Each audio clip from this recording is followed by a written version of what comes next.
Good afternoon, welcome to 99 TV. నేను లక్ష్మి. ఇక బులెటిన్లో డీటెయిల్స్ చూద్దాం.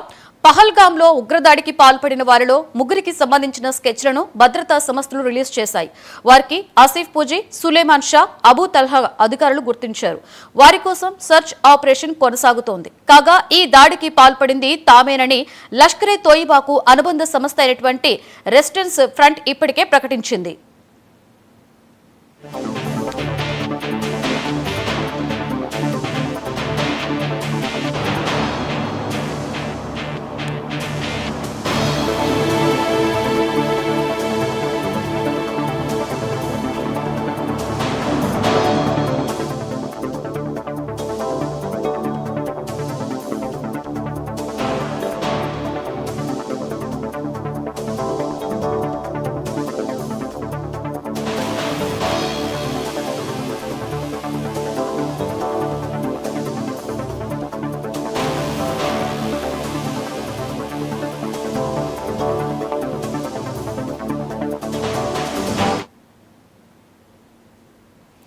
ఐపీఎస్ అధికారి పిఎస్ఆర్ ఆంజనేయులకు విజయవాడ 3వ ఏసీజేఎం